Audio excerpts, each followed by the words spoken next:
नमस्कार और आध्यात्मिक चिंतन में आपका स्वागत है।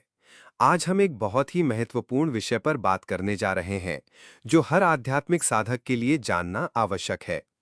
क्या आपने कभी सोचा है कि आत्मज्ञान या मोक्ष के मार्ग पर चलने के लिए वास्तव में कौन योग्य है? क्या केवल शास्त्र पढ़ लेना या कुछ कर्मकांड कर लेना पर्याप्त है?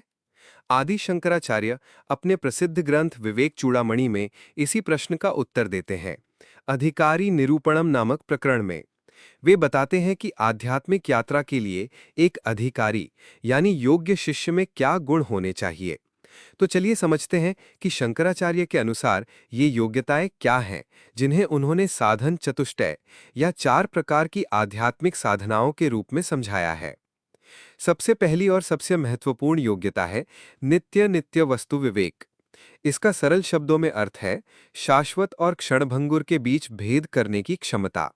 ये दृढ़ निश्चय कि ब्रह्म ही सत्य है और यह जगत मिथ्या है। हमें ये समझना होगा कि अनंत आत्मा ही वास्तविक है, जबकि संसार की सभी वस्तुएं, अनुभव और रिश्ते नश्वर हैं, बदलते रहते हैं। जैसा कि उपनिषद भी कहते हैं कि जो इस संसार की अनेकता में उस एक को नहीं देखता, वो मृत्यु से मृत्यु को प्राप्त होता है। ये विवेक, ये स्पष्ट दृष्टि पहली सीढ़ी है। इसके बाद आता है इहामूत्र भोग विराग। इसे हम सामान्य भाषा में वैराग्य कहते हैं। इसका अर्थ है इस श्लोक यानी इस जीवन के सुखों और परलोक यानी स्वर्ग आदि के भोगों के प्रति पूरी तरह से अनासक्ति, विरक्ति।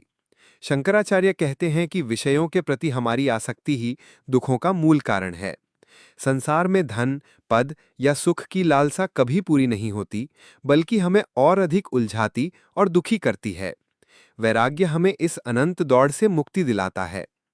तीसरी महत्वपूर्ण योग्यता है शमा दमादि संपत्ति। इसमें 6 आंतरिक सद्गुण शामिल हैं, जो मन और इंद्रियों पर नियंत्रण के लिए अत्यंत आवश्यक हैं।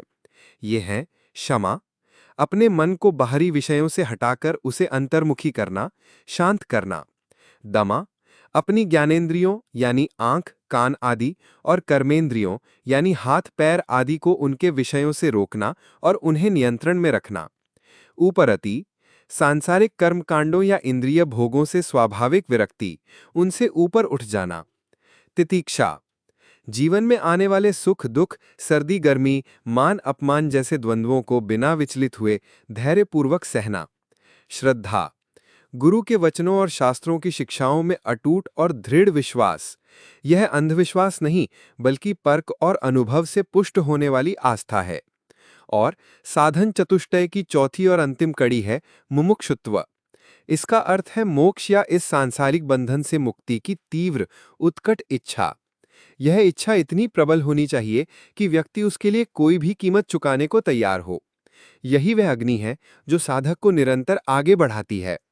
जब शिष्य गुरु के पास जाकर व्याकुलता से पूछता है, मैं कौन हूं? यह संसार रूपी बंधन क्या है? ये कैसे उत्पन्न हुआ और इससे मुझे मुक्ति कैसे मिलेगी? यही तीव्र जिज्ञासा और छटपटाहट ही मुमुक्षुत्व है। तो आदि शंकराचार्य के अनुसार जिस साधक में ये चारों गुण विवेक, वैराग्य, शमदमादि षट संपत्ति और मुमुक्षुत्व विद्यमान है, वही सच्चा अधिकारी है। वे स्पष्ट कहते हैं कि इन गुणों के बिना कोई कितने भी शुभ कर्म क्यों न करे, वह आध्यात्मिक मार्ग पर भटक सकता है और उसे मोक्ष की प्राप्ति नहीं हो सकती। ये योग्यता केवल आध्यात्मिक ज्ञान प्राप्त करने के लिए ही नहीं, बल्कि एक शुद्ध, शांत और नैतिक जीवन जीने के लिए भी नींव का काम करती है। ये साधना हमें सिखाती है कि सच्ची स्वतंत्रता कहीं बाहर नहीं, बल्कि हमारे अपने भीतर, हमारी अपनी आत्मा के दिव्य स्वरूप को पहचानने में ही है। आज के लिए इतना ही। उम्मीद है अधिकारी निरूपणम की ये चर्चा आपको आत्मचिंतन के लिए प्रेरित करेगी। अगले अंक में फिर मिलेंगे एक नए विषय के साथ। धन्यवाद।